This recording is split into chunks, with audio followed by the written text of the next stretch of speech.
pense que c'est vraiment le concours qui a le plus marqué Instagram de toute l'histoire d'Instagram. Il n'y a aucune page qui a autant grossi. Et en l'espace de seulement 3 jours, on a pris plus de 600 000 abonnés. Il est passé de 60 à 860 000 abonnés en une semaine. Vu la tonne de bruit qu'a fait le concours Mercedes, c'est absolument impossible que tu sois passé à côté de l'affaire Yomi Denzel. Sur cette chaîne, j'aime bien pousser à la réflexion autour de différents sujets. Vu que le principe même du marketing, c'est de se placer là où l'attention se trouve, aujourd'hui, je vais profiter de l'attention colossale que génère ce buzz pour vous apprendre ce que je sais de ce qui se passe derrière ce genre de concours, de par ma position d'influenceur, mais pas seulement. Tout d'abord, je vais faire intervenir Nathan Sanaouja, un gros bourrin dans le marketing d'influence, millionnaire à 19 ans, oh putain, mais qui surtout se trouve être l'organisateur du concours dont on va parler aujourd'hui. La deuxième personne qui interviendra, ce sera Armand Loyodis de Montis, mon coloc. Il se trouve que mon coloc, c'est aussi le fondateur d'une agence de publicité sur les réseaux sociaux qui s'appelle Beyond et qui a généré, réseaux sociaux, j'ai un peu badé là-dessus, et qui a généré 1 million de chiffre d'affaires l'année passée. Dans cette vidéo, on va répondre à 4 questions.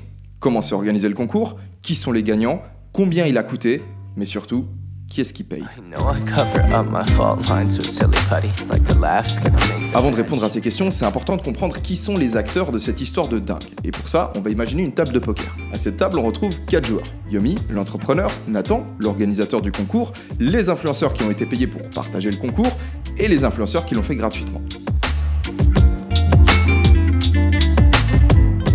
Comme le dit Gary Vaynerchuk, nous sommes tous influenceurs à notre échelle. Certains pourront influencer 2 potes pour les ramener à une soirée donnée, alors que d'autres seront déplacés des audiences colossales. Le principe d'influence a toujours existé, il n'est pas né avec les réseaux sociaux. Et quoi qu'on en dise, vous êtes vous aussi influent à votre échelle. Imaginez qu'un soir, vous vous rendiez dans le nouveau restaurant de votre quartier. La nourriture vous plaît, l'ambiance est sympa et à la fin du repas, le patron s'approche de vous et vous propose 8 € pour faire la promotion de son établissement sur votre compte Instagram à 400 abonnés. Il suffirait qu'un seul de vos 200 viewers se laisse tenter par l'expérience et décide d'inviter sa copine au resto pour que le restaurateur soit rentable avec sa promotion. À supposer que 100 000 personnes aient partagé le concours en story après que Yomi ait expliqué que ça augmentait les chances de gagner que de le faire, on arrive à un budget influence de 800 000 € que Yomi n'a pas eu à débourser. Et ça, c'est sans même compter tous ceux qui ont identifié leurs amis en commentaire, vu qu'il fallait taguer minimum 2 personnes sous la photo pour pouvoir participer. Revenons à notre partie de poker. Au début de la partie, Yomi décide qu'il veut élargir son audience à travers un concours. Il fait donc appel à Nathan, expert en marketing d'influence, pour mener la campagne. Nathan se charge dans un premier temps de comprendre les besoins de son client, lui propose une formule, une fois que Yomi valide, ça part. Maintenant, Nathan va vous expliquer quelles sont les différentes étapes que requiert l'organisation d'un tel concours.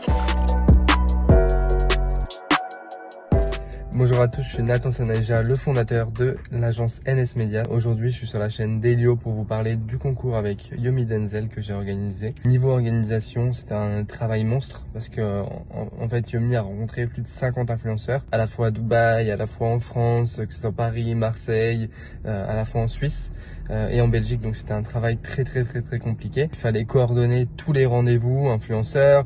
C'est très compliqué de les faire accepter, de rencontrer une personne qui ne connaissait pas forcément le jour en question. Il a fallu faire plusieurs tests Covid. À côté de ça, il y avait aussi des influenceurs qui étaient en tournage. On s'est équipé d'un huissier de justice. On a acheté tous les lots en amont sauf la voiture, histoire de pouvoir prouver à tous les influenceurs que c'est pro, que c'est carré, que c'est nickel. Coordonner aussi les lots parce qu'il fallait que voilà, les lots soient présents, donc il fallait gérer par rapport à la voiture. Bien évidemment, on a pris une voiture de location. Parce qu'imaginons que le gagnant du concours habite, je sais pas, en Turquie, en Corse ou autre.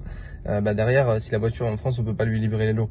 Si Yomi est allé prendre une photo avec les influenceurs qui participaient à la campagne, c'était pour gagner la confiance des abonnés de ces influenceurs. Enfin, pour faire simple, quand l'influenceur dit que Yomi est son ami, immédiatement, les gens qui suivent cet influenceur se disent « Ah ok, donc c'est une personne de confiance ».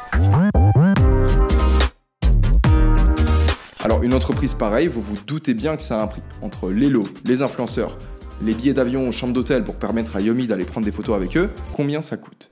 Au niveau du budget de la campagne, on avait 150 000 € dédiés aux influenceurs et environ 40 000 € qui sont dédiés au lot.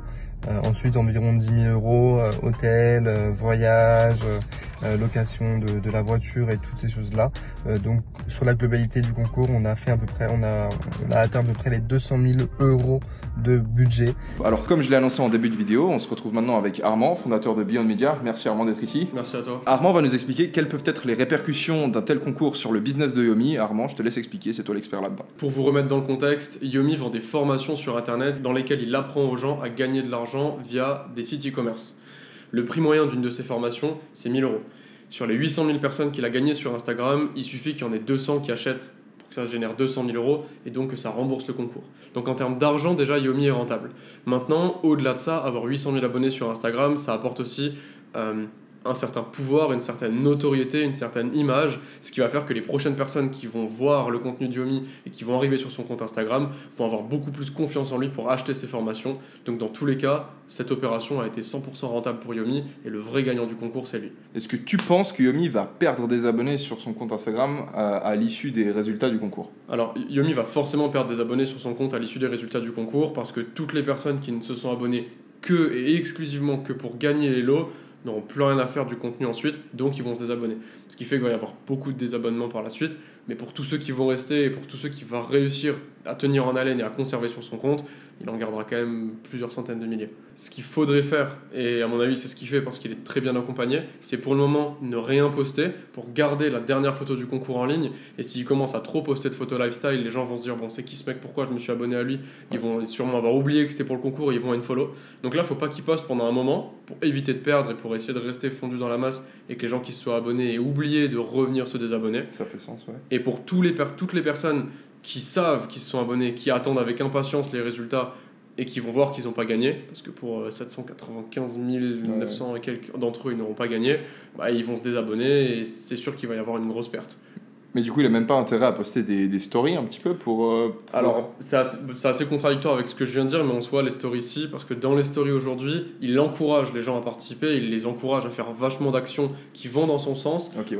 Pour leur dire qu'ils vont ensuite gagner. Donc les stories, le contenu qu'il doit poster maintenant dans cette semaine, en fait, ça doit être du contenu qui est en relation avec le concours. Vraiment. C'est ça. Il doit essayer de se vendre et tout, mais toujours en relation avec le concours. Voilà. Lourd, merci d'être passé, c'est cool. Merci à toi. À tout à l'heure. À toutes. Une chose à savoir, c'est qu'il y a énormément de faux concours qui sont organisés sur Instagram. Ça aurait pas vraiment de sens de chercher à économiser 40 000 € et de perdre d'emblée la confiance de tous les nouveaux abonnés qu'il a réussi à ramener sur son compte. Si on récapitule, sur notre table de poker, on a Yomi qui a posé 200K plus du temps. Nathan a posé du temps, les influenceurs professionnels ont posé l'attention de leur audience et ceux qui ont participé au concours également.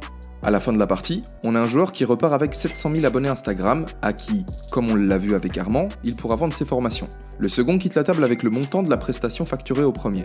Le troisième empoche 150 000 € car il a monétisé l'attention qu'il a posée sur la table. Et le dernier repart avec 40 000 € de lots qui seront répartis entre quelques gagnants.